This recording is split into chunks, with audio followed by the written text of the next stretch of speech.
Good morning, everyone. Good morning. We are going to start the session.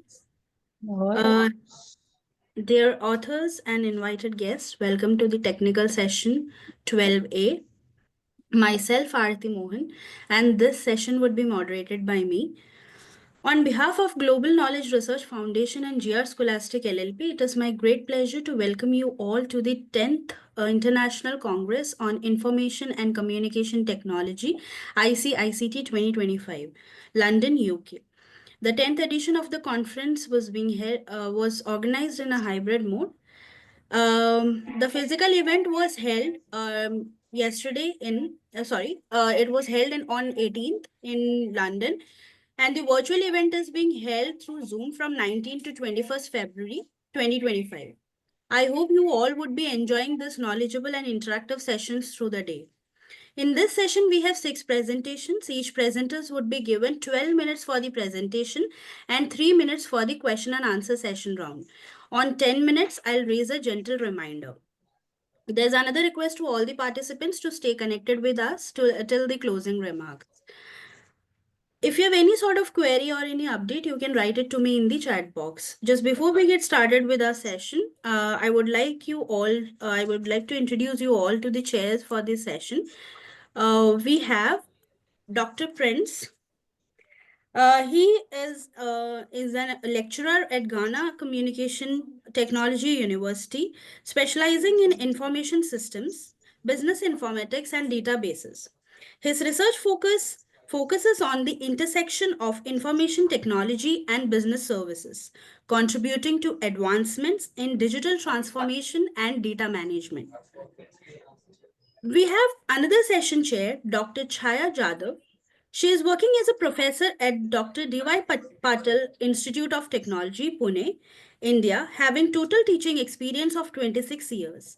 She has more than 25 research papers published in international journals and conference.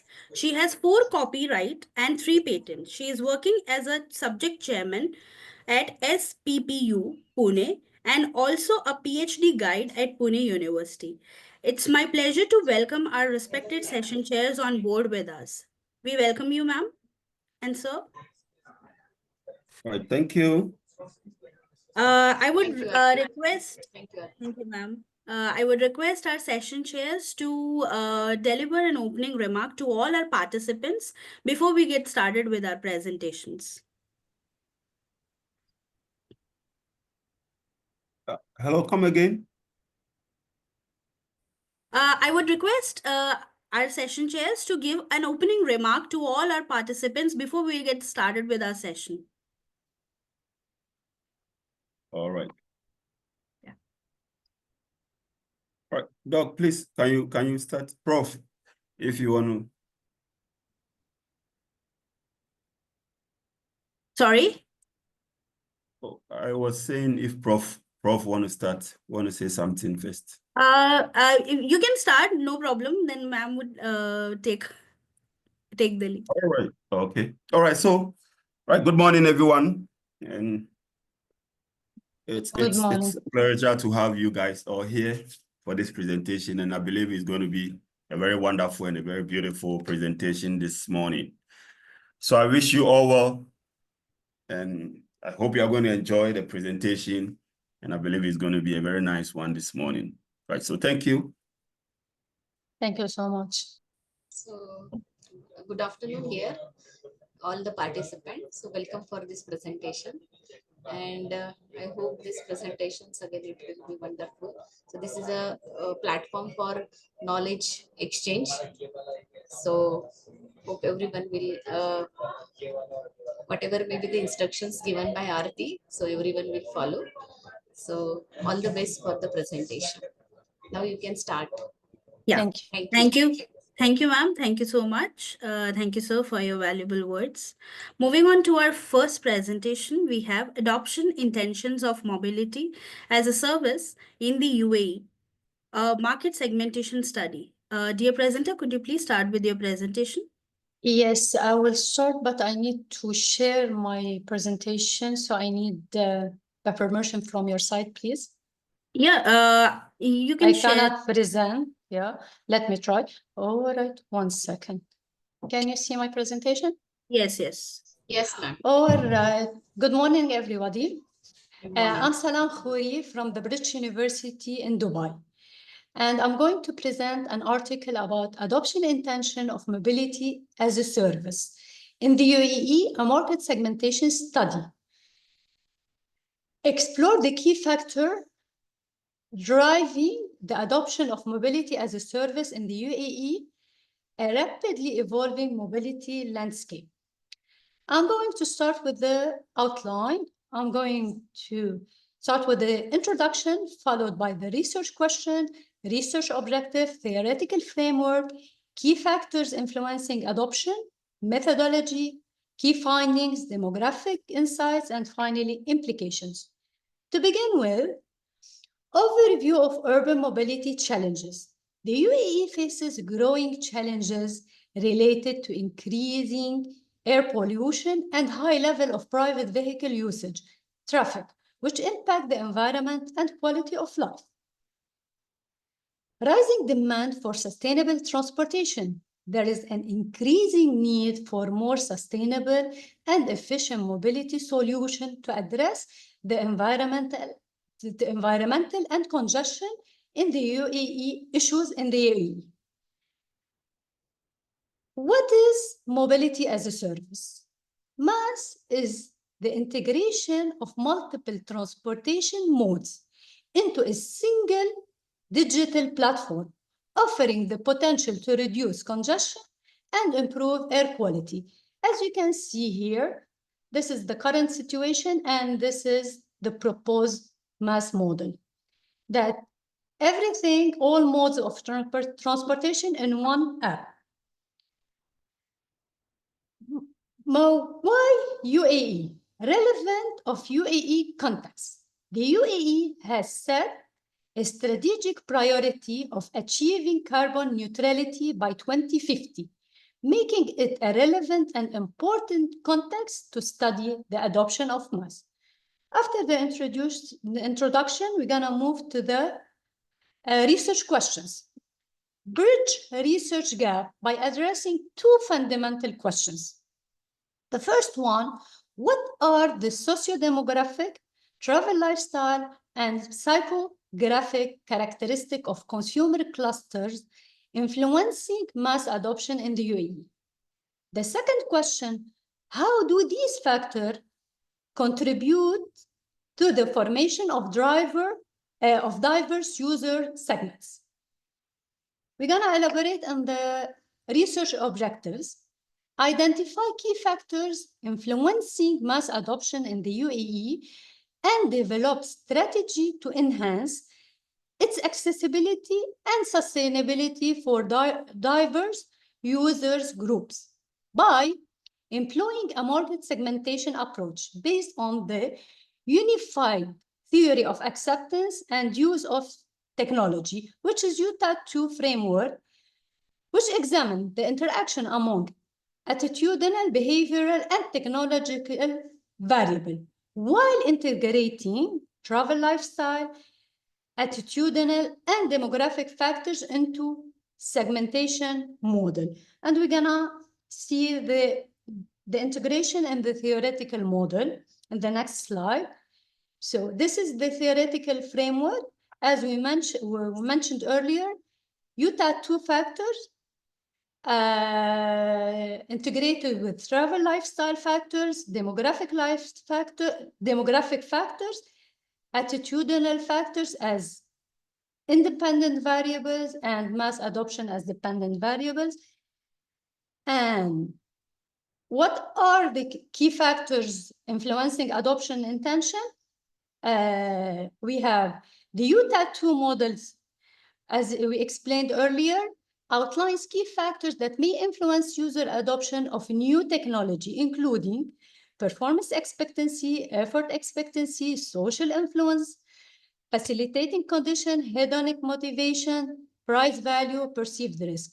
Then we move to travel lifestyle, may significantly influence MaaS adoption, shaped by factors like work schedule and transportation preferences. Key components may include private car ownership, activity patterns, and modality patterns. As for the attitude factors, the evaluation of behavior may influence technology adoption. Key attitude in mass adoption may include pro-technology attitude, pro-environment attitude, and public transportation. As for the socio-demographic factors that may shape mass adoption are residency, gender, status, occupation, age, and income. The methodology that has been used, survey design and execution. Data collection took place between February and April 2023. The survey received 767 responses, with 744 providing complete data that could be used for further analysis. Data analysis, descriptive statistic, and reliability analysis were conducted for each scale to provide a comprehensive overview of the key variables assessed in this study. All reliability Cronbach alpha value for this scale were good, indicating a high level of internal consistency within the scale. Then we did clustering analysis. Clustering analysis and segmentation result. Hierarchical clustering was performed using the WORD-D2 method, a clustering technique that minimizes within the cluster variance. And here, in the next slide, we have the results, ANOVA analysis for clustering variable, and we're gonna elaborate more on the result in the coming 2 slides. Key findings, identification of consumer clusters. 5 distinct consumer clusters emerge, showcasing varying level of willingness to adopt mass solution. Engagement level of cluster 3 and 4, the highly enthusiastic and positive adopters show significant readiness for mass adoption. Influence of price sensitivity. Price sensitivity particularly affect the readiness of reserve adopters, indicate a critical adoption barriers. As for the demographic insights, composition of identified clusters, the high representation of expat in this cluster, 87.9 in cluster 3, highly enthusiastic adopters, and 60.4% in cluster 4, positive adopters, indicate a population that is adapting the new environment and more receptive to innovative transportation solution. As for the age group preference, further, the significant presence of individuals aged between 30 and 39 underscores a tech-savvy demographic comfortable with digital platform, while higher educational attainment reinforced the notion of forward-thinking population inclined toward adopting efficient mode of transportation.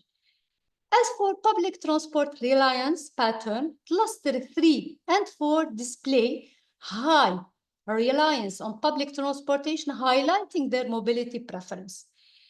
When it comes to gender dynamic in mass adoption, an increased number of women are adopting mass, challenging traditional mobility behavior. Finally, implications. Theoretical contribution and integration of UTAT math with other models gave us the chance to introduce a meticulous market segmentation model. Target market strategy, tailored marketing for each of the identified consumer cluster to effectively communicate the benefit of mass. Focus on early adopters, prioritize engagement with cluster 3, highly enthusiastic adopters, and 4 positive adopters that they are the readiest to embrace mass. Public and private collaboration between public and private sector to address perceived risk, specifically privacy and usability concern to improve awareness of math. Thank you. Any question? No. Thank you so much for your presentation. We have any questions? So you have. Yeah.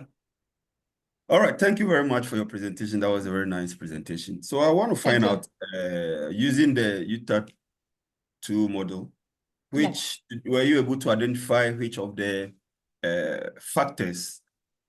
Behavioral and technology. Yeah. So yes, which of the factors has higher impact or influence on passengers' intention to adapt? As we mentioned in cluster 3 and 4, the positive and the enthusiastic. And if you come to this, we can go back to the presentation, the hedonic and perceived risk. No, not the perceived risk. I mean the hedonic. And let me go back to the. Can you see my presentation? Not yet, but you can just check and then. Yeah, I'll tell you. We have several issues. We have the social influence, as we mentioned, in the women adopting transportation. And we have the hedonic motivation because they are fine and happy to use this application. And we have the performance expectancy. So most of these were indicator for adopting the new technology. All right. Thank you very much. You are most welcome. Thank you. I hope- Thank you so much for your presentation. Thank you. Moving on to our next presentation, we have the paper title, Deep Learning Based Approach for Identifying Forged Handwritten Signatures, a Literature Survey. Dear presenter, could you please start with your presentation? Yes, ma'am. Could you please confirm who would be presenting this? Myself is Kunal Pehere. Yes, can you see my screen? Is my screen visible? Yes, Yes, your screen. yes, visible. Okay. So, good afternoon, everyone. Myself, Kunal Pehere. So, our title of literature paper is Deep Learning Based Approach for Identifying Forged Handwritten Signature. So, this is the content of our presentation. So signature verification is a crucial task for banking and legal identity verification. So traditional methods are struggle with verifications in handwriting styles to identify the curves in the signatures. So this kind of limitations we have covered in this paper. So it is basically focused on deep learning based approach to detect the forged signatures and enhancing the traditional verification methods. So the problem statement is to design and implement a deep learning based system using efficient NetV7 and CBAM module and other deep learning models. So the objectives is like to build a data set of genuine and forged signature images and to pre-process and enhance the data set and also to ensure the accuracy and reliability for the forge detection system for testing and evaluating the model performance during the deployment for mobile and embedded system. So the literature review, I have gone through the literature review. So initially, feature extraction techniques like discrete velvet transform and artificial neural networks were used in some papers. However, the deep learning such as CNN and GANs are shown significantly better results by automatically learning the feature required for classification. And this is the common system architecture of the system. First, we collect the data set, then we apply pre-processing techniques, normalization, augmentation, scaling, and resizing. And we apply modeled deep learning algorithms. And then we go through transfer learning. Then we also apply fine tuning. And at the end, we deploy our system. So this is some pre-processing techniques which is present in this table. First is grayscale. Second is geometric transformation, normalization, refinement, gradient calculation, and binarization, and augmentation also. So this is a pie chart representing the percentage usage of technologies in fake signature detection. So CNN has 45% usage, GNN and GAN has almost 5%, and ANN and others have 15 and 30%. So in conclusion and future scope, like CNN are widely used for the fake signature detection, but challenges like limited data sets and variability are across signature style persist. And future work should be incorporate attention mechanism into deep learning and model to improve accuracy and generalize across different forgery and signature styles, leading to more robust solution. Thank you.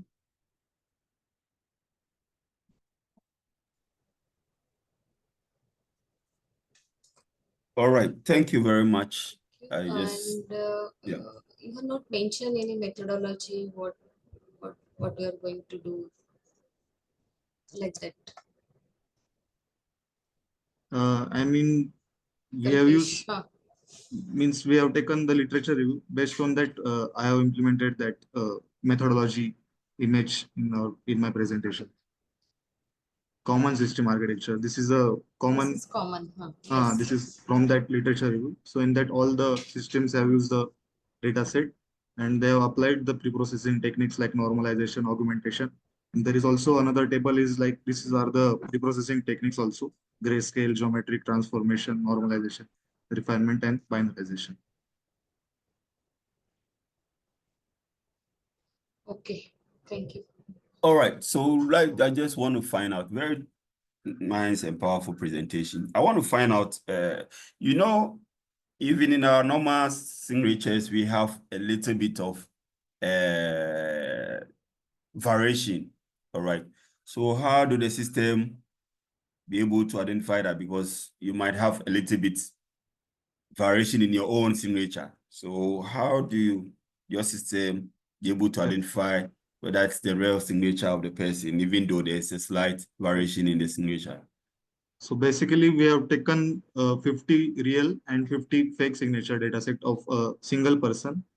So based on that, it will detect, it will first train the model, and based on the variations, and it also use the CVAM attention module to train that model, particularly based on the verification. It also focus on the curves of signature or any kind of different marks in that signature. So based on this, it will detect the signature is real or fake. All right, thank you. Thank you. Thank you.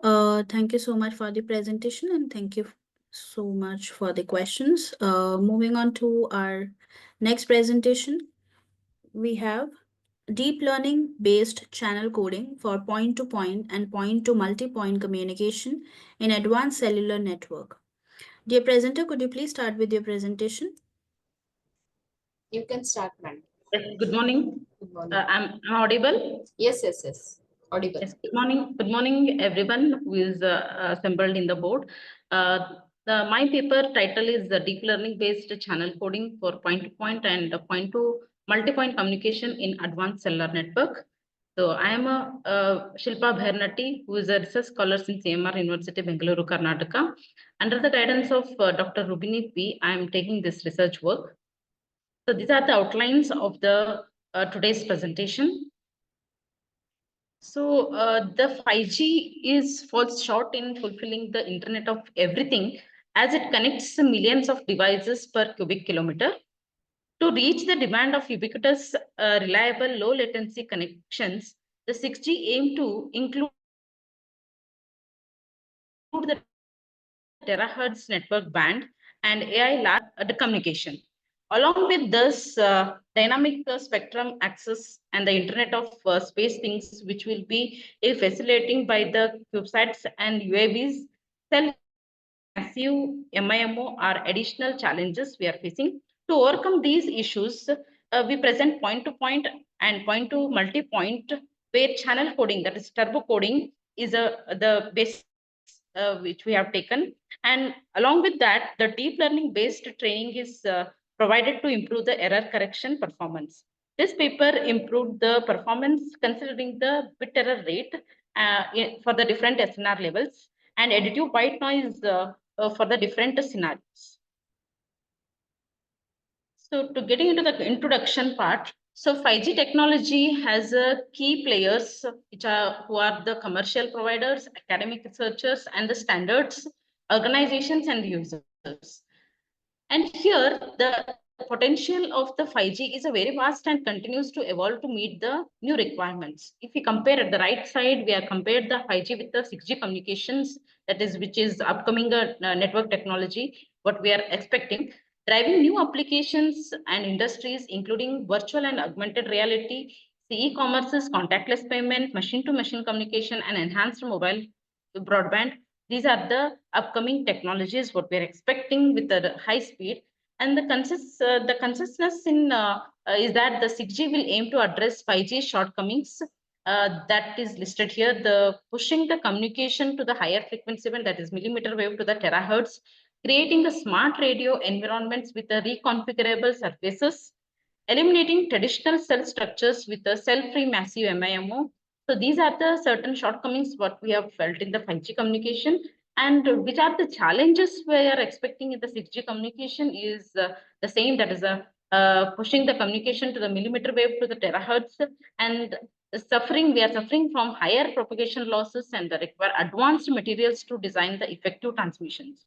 And integrating these surfaces seamlessly into existing infrastructure and ensuring their reliable performance under the varying conditions is also become a challenge. Sophisticated algorithms for the resource allocation and interference management is also become a challenge for us.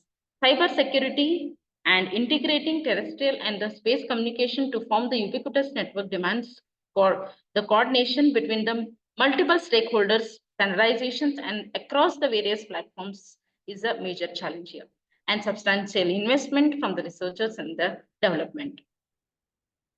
So to get to look into the previous or the current the technologies what we have seen and what we have presented in early stages and all. So the Fan et al. In 2022 presented front haul networks, which introduced a cost-effective point-to multi-point coherent architecture along with the joint resource allocation model for the real-time optimization. However, they are faced problems facing real-time implementation remains a complex. The Tamio and Mojigos et al. In 2018 have introduced millimeter wave antennas, which proposes the radial line slot arrays antenna with the 3D printable feeding structures to enhance the stable point-to-point communication through design, though the design complexity is a major challenge. So Bhasin et al. In 2019 presented a millimeter wave technology wherein highlights presents millimeter wave potential in solving the spectrum crunch issues, but note that the point to multi-point communication remains difficult and it is affecting the efficiency and the reliability also. So in Kalfas et al. In 2019 presented a 5G new radio expansion wherein it discussed the need of the additional access points, increasing the cost of the operators, proposes an analog coverage fiber wireless mechanism to improve the spectral efficiency, though the deployment challenges persist. At the last, the Chi et al. In 2017 multicast communication, which is focusing on the ultra-dense low-power base station to reduce the traffic load and packet retransmissions, but managing dense network introduces the interference and the complexity. As we getting into these the technologies, so the outcome we found here is while these methods offering the promising advancements in the 5G tech network, they are also introducing some challenges related to the implementation complexity, cost, and practical deployments. So some of the these are the proposed method wherein I am using deep learning method for the turbo coding mechanism. So this turbo coding mechanism is a superior error correcting capabilities and it is beneficial to improve the overall performance. And this turbo coding allows the achieving high data rates without sacrificing the error correcting capabilities and maximizing the spectral efficiency. And the turbo coding is low decoding complexity, facilitating fast data transmission and reducing the end-to-end latency. To come get into the architecture of the interleaver and de-interleaver architecture of the with having a code rate of 1/3. So this approach for the cellular communication system to mitigate the bursty noise impact. So essentially, interleaver and the de-interleaver recognizes the input sequences what we are sending using the pseudo-random interleaving array, which is known to both encoder and the decoder. So in this work, we have considered the code rate as a 1/3. And this example interleaved encoder, which consists of 3 learnable encoding blocks. Okay, as we have seen here, this is the code which you have sent, and this interleaver we have presented here with the giving a permutation of the what is rearrangement of the coding is been inserted for increase of what it is security. So this is the one of the architecture of the encoding model, and this here the power constraint parameters of the corresponding channel coding are enforced with the help of power constraint blocks of this is H of the B1, B2, B3, which is executing the X1, X2, X3 as a different blocks. To get into the decoding techniques, so here in the decoding techniques, we have used Y1, Y2, Y3 are the noisy versions of X1, X2, X3, which decodes the decoder G of phi I1 and G of phi I2. These are the two interleaver and de-interleaver sequences of the ith one, because we have a here iterative multiple times we have. So I have made use of ith one, the first one it is. So in each and every iteration, what is going to happen is the first decoder takes the received signal Y1 and Y2. Along with that, so the prior of shape, which consists of the future size, that is length of the information block, will be sent. So this one denotes the information future size for the each code bit, which produces the posterior of the same shape, that is Q. And here the second decoder will take the interleaved signal and along with Y3 and the interleaved prior P to generate the another posterior Q. And this is being continued for the several steps. At the end, the first iteration begins with a 0 and as the prior, and the last final iteration of the posterior takes the shape, that is K, 1, and it is decoded with using the sigmoid function of the what it is which is obtained, that is U cap. So these are the certain what it is training parameters which I used for the deep learning mechanism. So the loss configuration encoder model, configuration decoder model, iterative count, batch size, and Adam, what is optimizer, which is used as Adam, learning rates, and what it is block length 100, number of epochs, that is the steps is cycles. The cycles what we have taken is 1000. So these are the training parameters which we have considered. And along with this training parameters, when we get into the MATLAB tool and we got the simulation output like this. And here we have compared the turbo methods, CNN method, and turbo without interleaving and turbo with the interleaving. And the which one when we see the performance with respect to the bit error rate. So with the different SNR levels, the varied SNR levels, we have got turbo with the 0.037, CNN with the 0.0, this is traditional method, CNN, 0.014, and turbo without interleaving is 0.0114, and turbo with interleaving, which is a proposed one, is giving 0.009. So there is a better performance in the proposed methodology. And if you compare the BR performance with respect to the additive white noise distribution, there in turbo it is 0.0069 and CNN, which is a traditional 9.8657 into 10 raised to -4, and proposed methodology has given 3.39 10 raised to. So in both the performance, we have seen the improvement with respect to our suggested proposed methodology. To conclude with this paper, the paper proposed the roadmap for the point-to-point and point-to-multipoint communication that incorporates a turbo channel coding schemes that as a foundations. Further, it introduced the deep learning based training to improve the system's error correcting performance. Experimental analysis will measure the proposed model's performance in terms of bit error rate with a varied signal to noise ratios and white noise channel distribution scenarios. Paper demonstrate that this coding approach performs existing error correction, and it has been shown. Thank you for the opportunities given. Any queries? Thank you, madam, for the nice presentation and the mathematical and all these things. Yes. Just Thank you. one query. Yes. Have you compared your result with previous work? Is there any comparison? Have you Yes, done ma'am. that? This is the comparison with respect to the BER. The earlier methods are only with the turbo, and traditional method is CNN. CNN, instead of using deep learning, they have used a CNN method. So there they have come up with a 0.014 as the bit error rate. So now with the turbo coding using a deep learning and interleaving also is being included there, because we need to increase the security. So using that, it has been providing as a 0.009, which is very less bit error rate we are. So error is being controlled with respect to our proposed method. Okay. And epoch, how much epoch you can say? Epoch we have taken 1000, ma'am. The 1000. cycles we have taken is 1000 cycles. Okay, thank you. All right. So thank you for the presentation. I think I have a quick talking about security.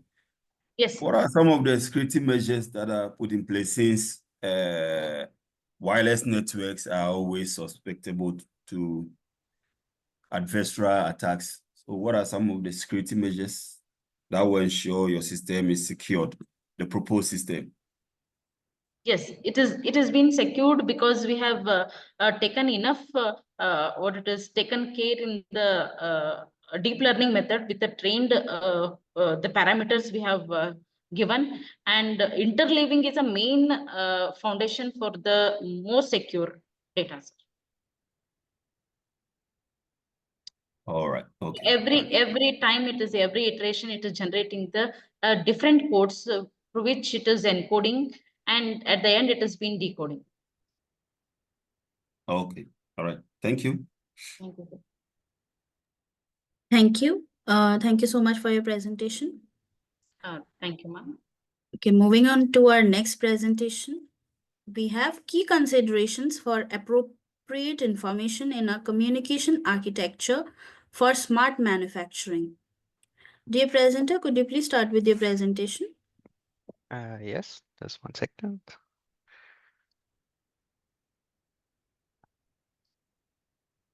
Can I get a confirmation that you guys can see my screen?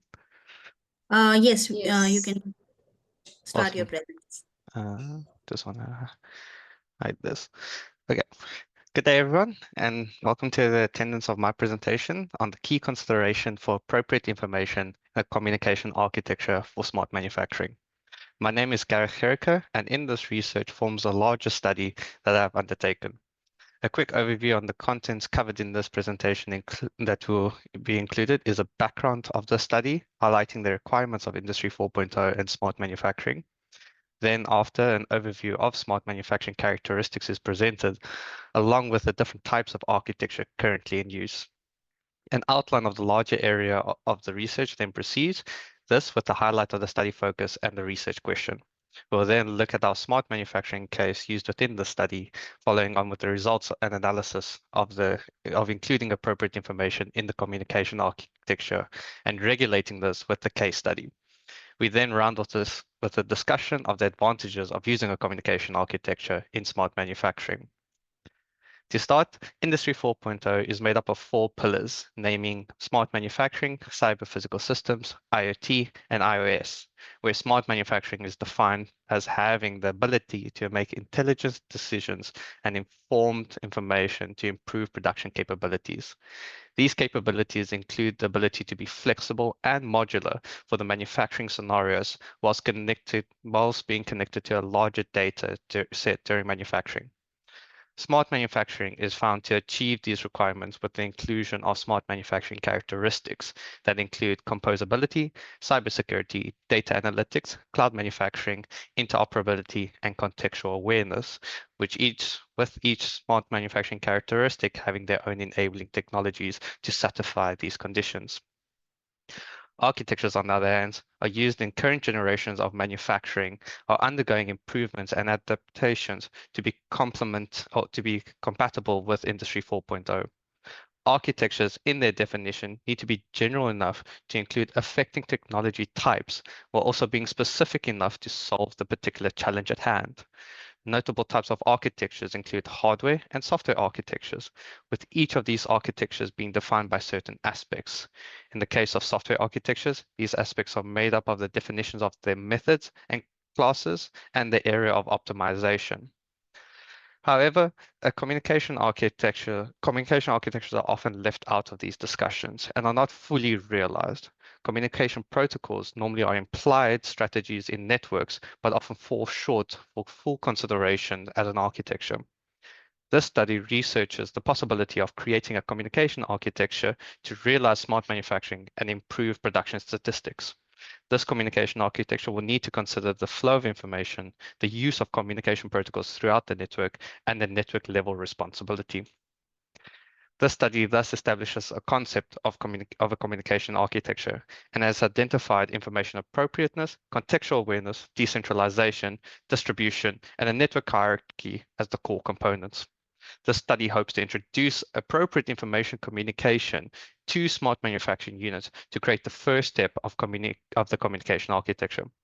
The study pursues the design and the control around data and transmission that can be imparted as intelligent control into machines and improve production efficiency. The study makes use of a manufacturing network made of a cloud server, a central server, and 3 smart manufacturing units. This manufacturing line is responsible for creating water bottles to customer orders. These orders can comprise of 300 and 500 milliliter water bottles.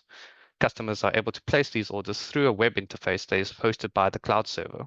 The central server then collects these orders from the cloud server and distributes the production tasks to the smart manufacturing unit. These machines are able to exchange information with a previously designed smart manufacturing communication protocol. For the purpose of this study, an illustration of the results in this communication protocol have been emulated in Simulink. Within the model, the study highlights the communication level exchange between the machines, as well as the user interface for control, intervention, and display of information at each machine. The overview of the machine communication protocol is shown on the right, with the data interface and memory map shown on the left. Machines are first powered on, and similarly to the IPv4 structure, broadcast messages to connected devices along the smart manufacturing network. This allows the smart manufacturing units to identify connected devices on the manufacturing line. Next, the SMUs self-identify connected sensors and machinery to determine their capabilities. These capabilities are compared to a known set of machine identification types that can be easily broadcasted again to the connected devices. Once a full response from all smart manufacturing units is established, individual machines are able to process and assess if production may proceed with comparing production tasks to the attached machines. This allows machines to create decisions by collecting and analyzing data from connected devices against the central server. This further allows the SMUs to act autonomously and determine their capabilities during and in manufacturing. Further, the SMUs allow for production information to be communicated to all other devices. In this example, product-specific information is communicated to all appropriate machines. This includes the bottle height that is determined by the first smart manufacturing unit to fill the water level.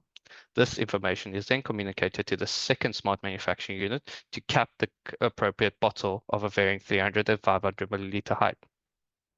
This communication of information allows smart manufacturing unit number 2 to forego the need of expensive and redundant sensors, whilst the machines are able to communicate production information at the startup of the communication capabilities. This communication is designed for certain descriptive packets that can be loaded into the data fields and allows the machines to self-identify the capabilities across the network. If any changes are needed, an operator at multi-stage manufacturing lines can be placed inside to allow for these adaptations to take hold quickly. Where production products are brought back into the first smart manufacturing unit for validation of capping with more capable image sensing, the capability of this is not specifically tied to this manufacturing example, but can be rolled out to any manufacturing setup, as in the case with the silicon wafer manufacturing, where validation stations can be routed back multiple stages through the manufacturing process. The study evaluates the possibility of communication between machines around availability of resources, flexibility of orders, and bottleneck avoidance, which with greater connections to supply chain through the communication architecture, production rates can be set in order to optimize rates based on ever-changing parameters. These manufacturing complexities can therefore be regulated and guided with messages from a communication protocol to collect, analyze, and act on manufacturing scenarios to handle the resource constraints, flexibility of out-of-order handling, and bottleneck avoidance. It is important to note that these computations of the smart manufacturing units happens not at the application layer of the OSI model, as in the traditional software architecture, but rather at the network layer, similar to the gateway protocols of routers for the smart manufacturing units themselves. This allows for a greater exchange of information between machines where designated levels are described. These levels all have their responsibilities to handle events and data, and is stipulated by the architecture to handle the network hierarchy and data redundancy, to name a few. With this architecture, we're able to show that intelligence of smart manufacturing units is installed by the exchange of appropriate information, handled at designated levels and with certain directives. Further, we are able to present that the manufacturing performance can be improved with the use of the communication architecture itself. Whilst the communication architecture is iterated, the study hopes to develop the other core components of the communication architecture, being that of the network hierarchy, distributed information, decentralization, and contextual awareness. Further, the study hopes to evaluate the impact of the relationship between these core components and ensure no technology requirement is excluded. Thank you.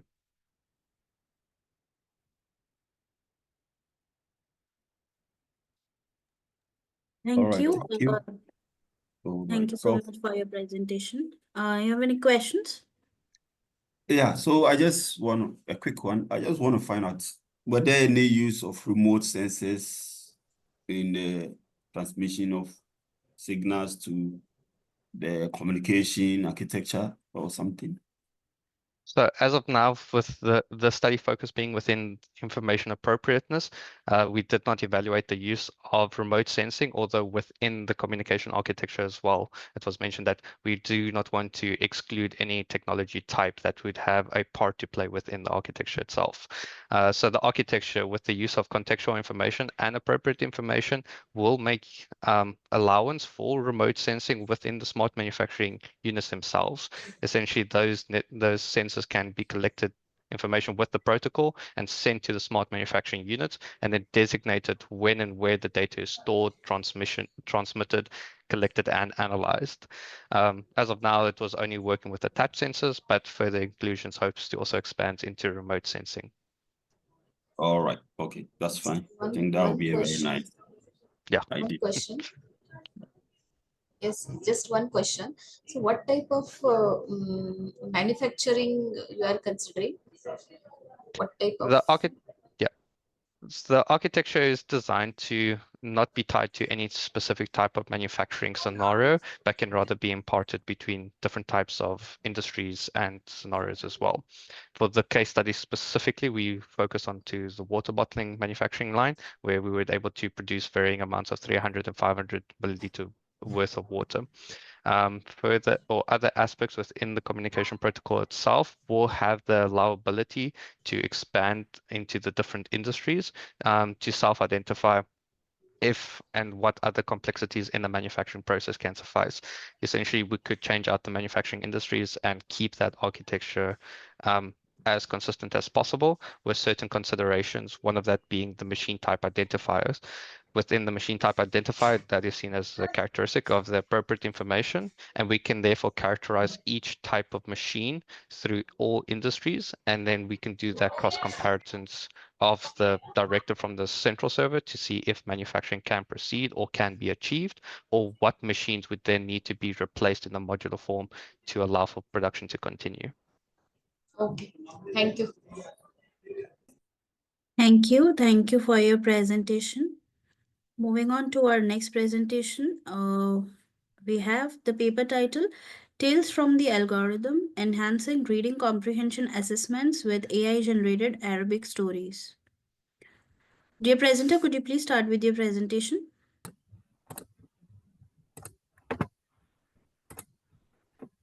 Okay. Can everyone see my screen? Yes, visible. Great, thank you very much. So good morning, everyone. I thank you very much for coming to my presentation. My name is Yara Qabdoura, and I'll be presenting my team and I's project called Enhancing Reading Comprehension Assessments with AI-Generated Arabic Stories. As an introduction, as you all know, reading comprehension is a crucial skill that serves as the foundation for every child's academic growth and success. It not only enhances their cognitive growth, but it also nurtures their critical thinking, their problem-solving skills. They learn to understand and analyze written text effectively, and they develop empathy and expand their vocabulary. One of these standardized reading comprehension examinations, called the Early Grade Reading Assessment Exam, emerged as an internationally recognized tool to assess young readers' learning comprehension abilities. This was also implemented in Arabic-speaking regions such as Jordan and Egypt, as well as in refugee camps. However, generating these comprehension stories manually present very considerable challenges for educators and content creators. So people require expertise and an in-depth understanding of the cognitive and linguistic characteristics required to generate such material. It is very time-consuming in terms that every story they should ensure that every story is age-appropriate, culturally relevant, and aligns with linguistic and educational standards. In addition, EGRA has a long list, around 16 criteria that have to be adhered to in order for readability, for narrative coherence, and for educational value. In addition, all these stories have to be standardized, meaning they have to maintain consistency and quality through across numerous stories and across all countries, and this presents an ongoing challenge. Now, all of these challenges present in all types of languages, especially English. However, when you're creating reading comprehension stories in Arabic, this presents additional challenges, including that there are very limited resources for Arabic children's stories. And in addition to the language's complex morphology and rich syntax, as well as the presence of diglossia, which is basically the presence of multiple dialects, depending on which region of the Arab world you're talking about. So this necessitates very careful attention for coherent and contextually appropriate narratives.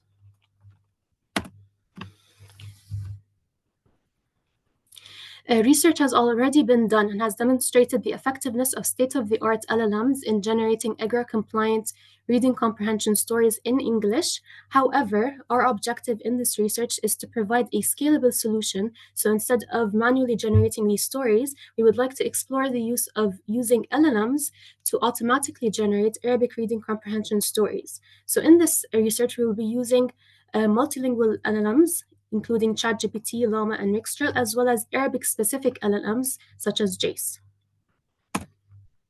For our methodology, we're splitting this into two parts. So first of all, we're talking about the story generation criteria. As we mentioned, EGRA has a very specific set of criteria that have to be adhered to for their examination stories. These requirements generally revolve around contextual appropriateness, cultural relevance, and linguistic complexity. An example of one of the criteria is that the story must have a narrative generated from children's reading material and has to have 3 sections: a beginning section where the characters are introduced, a middle section containing some dilemma, and an ending section with an action resolving the dilemma. Now, in terms of the methodology that we implemented 2 different methodologies. The first one was using zero-shot learning method across 5 different models and 3 scenarios for each model, which I'll expound on in a later slide. And the second one is using self-reflection and translation using only one model, which is GPT-4o. So for the story, the first generation process, we used the zero-shot learning method using 5 different LLMs, and these were under 3 different scenarios. So for the first scenario, we only input the EGRA criteria to the LLM and asked it to generate the story. And for each LLM, it generated 10 stories, so this is a total of 50. For the second scenario, we input the EGRA criteria as well as a provided given beginning sentence to the LLM. And the third scenario is inputting the criteria as well as a given ending sentence to the LLM. And in both these cases, they have to generate 10 stories each, resulting in 150 stories total. For the second methodology, we used the framework present in another research for generating English EGRA stories. Now, this was done based on a database of fairy tales. It was inspired by a database of fairy tales. However, since this database contains stories that are very long, around 2,000 words, and are very complex in nature and not very age appropriate, this resulted in stories that were lacking in coherence and were very complex and obviously not very age appropriate. So in this framework, we extract the story first from the dataset. We use the model to summarize the story to around 200 words. And then the summarized story is fed back into the model for it to produce a critical analysis to check whether this story adheres to the EGRA criteria or what it needs to adhere to the EGRA criteria. After that, both the story and the analysis are fed back in the model for it to refine the story based on the analysis. And then lastly, the model translates our story to modern standard Arabic, resulting in the final story. Now, this method also generated a total of 30 stories, which resulted in a total of 180 stories over all LLMs.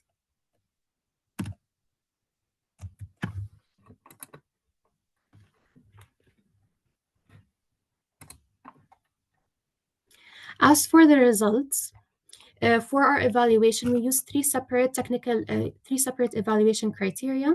The first one was a technical evaluation where we used readability metrics to score the stories generated. The second evaluation was a qualitative evaluation where we had an evaluator who was fluent in Arabic read the stories and check and score the stories based on their adherence to the EGRA criteria. And for the third evaluation, we had an expert who had over 20 years of experience with Arabic teaching material evaluate each story based on their correct grammatical usage and their general narrative coherence. For the technical evaluation, we started by analyzing the statistics on the story word count, since the target for the EGRA stories is just 60. As you can see over here, the mean was around 30 to 36 overall models. However, model JACE produced very long stories, and the one that performed optimally was GPT-4o with a minimum percentage error of 15%. The first readability score, we used was the Osman readability score, which is targeted specifically for Arabic texts. And this score ranges from a 0 to 100, where 100 is a story that is very easy to read, or an easy to read piece of text. And 0 is a very complex piece of text that is very hard to read. So as you can see as well, for all of our models, the scores were generally very well. Ranging from 92 to 96. JACE again performed not so good at around 72%, and GPT-4o performed okay as well. Now, Osman takes into consideration the length of the word as well as the length of the sentence, which could be what contributed to JACE's very low score, as it produced very long texts. The second readability metric we used was the ERA I grade level distribution. So as you can see over here, based on this score, all of the models for the Llama models, the GPT 3.5 and the Mixtra models produced stories of around grade 5 readability levels. GPT-4o was around grade 6, and JACE again scored very high at a level of grade 10. So again, this metric uses the word count, the sentence length, the average word length to judge how easy it is or how hard it is to read this piece of text. Lastly, we use the SAMR readability metric. Now, the difference with this specific one is that it is specific to Arabic texts, and it analyzes the complexity of a story based on the complexity of each word. So they compare each word to their corpus, which includes over 150,000 words, and each word is associated with a specific difficulty level depending on its definition and its usage. And based on that, the word with the highest readability score would be the readability score of the entire story. So as you can see over here, all of the LLMs produced stories of around grade 2 to grade 4 readability levels, including JACE. So despite its very long length, it produced the meaning or the coherence or the content produced an average grade level of around 3.5 to 4 to grade 4. Now, for the qualitative evaluation, we said we're going to compare, we're going to score each model based on its adherence to these 15 to 16 criteria. So as you can see over here, for the Llama 3.0, it did not perform very well. There were lots of issues where it performed horribly. However, the main one was the coherent flow. It did not produce coherent stories. And this also applies to Llama 3.1. So it had no coherent flow, did not have question diversity, was not gender balanced, was somewhat age appropriate. For the next model, GPT 3.5, it performed a lot better. It still fell short in terms of the average story scores, but it did perform better than the Llama scores. The Mixtral LLM performed miserably, did not have coherence, did not have narrative clarity. The narrative did not make sense. It was just a bunch of words that were just meshed into a 60-word story. Now, on the other hand, JACE performed extremely well. It was very coherent. The narratives were very diverse, were very clear. However, it only fell short in terms of gender balanced stories. So it would have either all male or all female based stories. There were no two genders in one story. And the last one, GPT-4o, performed the best. It crossed off almost everything on the criteria list for the AGRA criteria. Yes, it produced very narratives that were very clear wording, very coherent, very diverse types of narratives. It's not just one story that's been repeated with different characters, very diverse narratives. And yes, so for the last step, we had the expert evaluation, which is our expert would read each story individually and check the grammatical usage, the coherence, the narrative coherence, how age appropriate the story is. So for the Mixtral LLMs and for the Llama LLMs, they did not produce stories that are very well. So for here, for example, the Mixtral LLM produced stories of very dismal quality. As you can see, I've attached an example over here. The sentences seem to be very disjointed. It's not a very coherent story. There is no beginning. There is a beginning section where the characters are introduced, but there is no dilemma. There is no solving of the dilemma, and it does not make sense. Similarly, the Llama LLMs also produced stories that were too simple and had a lot of grammatical errors. Some stories even had characters from different languages, so you'd have the entire sentence in Arabic and then just the name would be in, for example, Thai or a different language. The GPT 3.5 LLM produced stories that were slightly better, showed considerable improvement. Most grammatical errors were solved. However, there were some minor consistencies in the narratives that would show if it was used on a child or used as an examination on a child. Dear presenter, please Yes. conclude your research. Okay, so lastly, both the JACE and the GP240 point, they had generated stories with very sound sentence structure and coherence, very rich vocabulary, and were very suitable for students, for children. Lastly, our findings indicate that while some models struggle to meet the required standards, there is a very high possibility of using LLMs to generate Arabic stories for reading comprehension examinations. Thank you very much.